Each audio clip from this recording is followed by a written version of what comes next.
Hey guys, it's Erica. One thing I realized that I didn't do in my last video, I forgot to introduce myself. I guess I thought you'd just know what my name was because my channel is called Erica VIPKID. But anyway, nice to meet you. So as promised, this video is going to be a quick rundown of what went right, what went wrong, and I don't know, just anything cute, funny, ridiculous, whatever.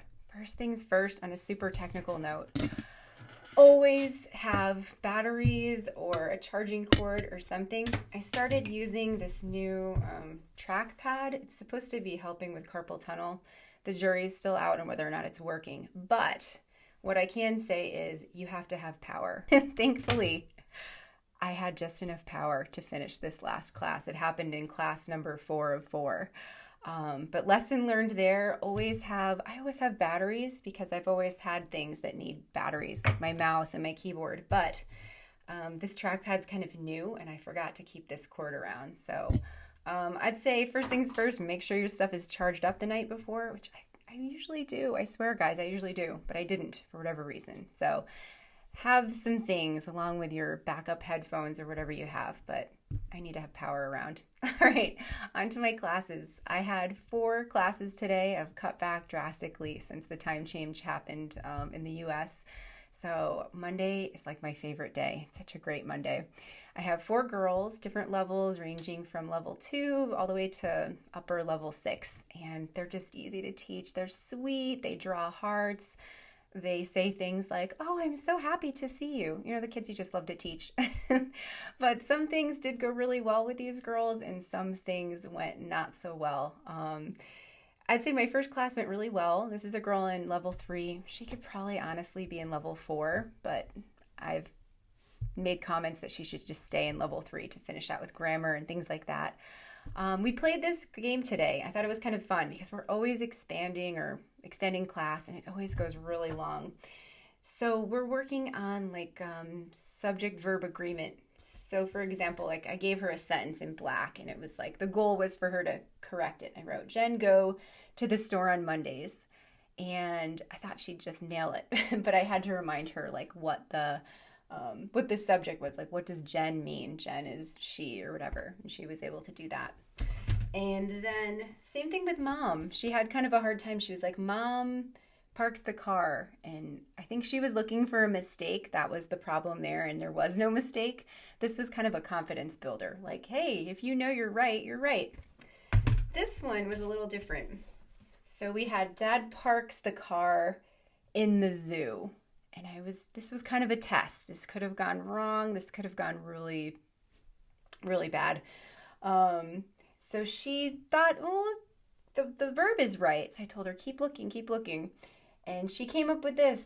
She parks the car beside the zoo, which I thought was really cool. And then I said, well, what's another easy word that you know? And she finally came up with at. So that took up a little more class time than I wanted to, but I thought that was kind of a neat way to extend with somebody. Okay, class 2 was with my level 2 student.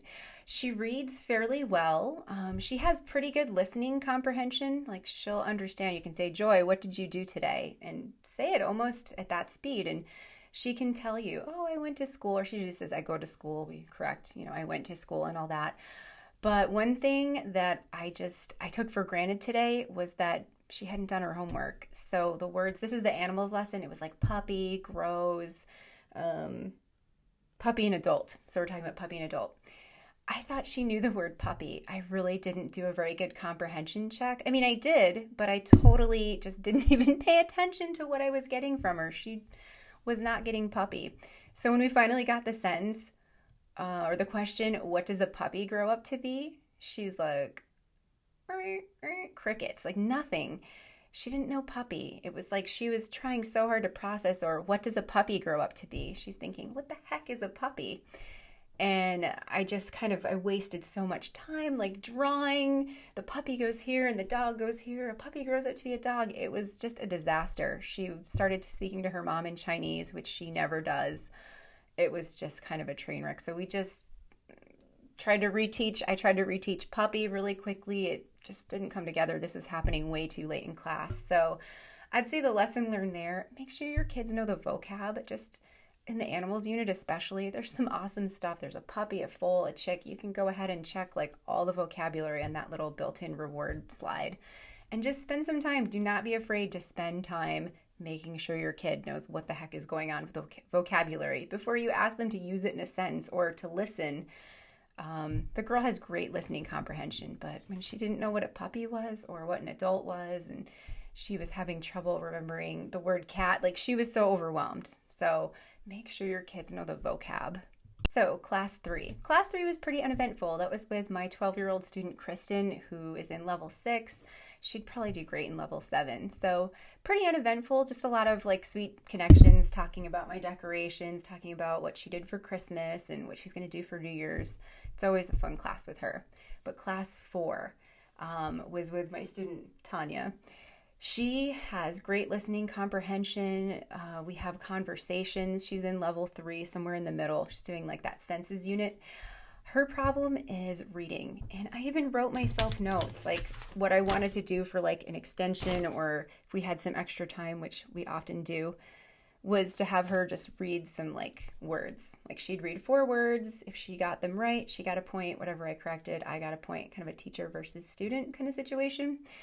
I wrote this, ladies and gentlemen. I wrote this. This is what you should do for a reward game or extension. And I decided to, I don't even know. We might have drawn a crab. It was a speaking thing. I had her, like, we circled something and how does it look? How does it taste? Which would have been great if her problem was speaking and language production, which it's not.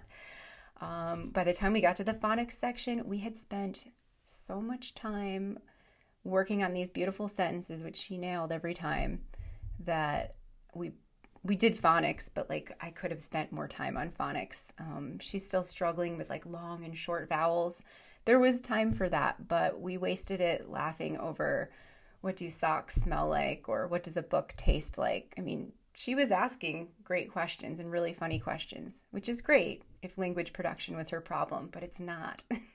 She has something to work on, and that was phonics. So, one, pay attention to your notes, and I think that's it, really. Like, I knew I should have done this, and I didn't. But really think about if you're going to extend class, make sure it's meaningful. What I did wasn't bad, but was it the best thing I could have done with her? Not really. So, what about you? What went really well today? What didn't go so well? And also, what would you guys like to see in the future? Let me know down below in the comments. Thanks for watching.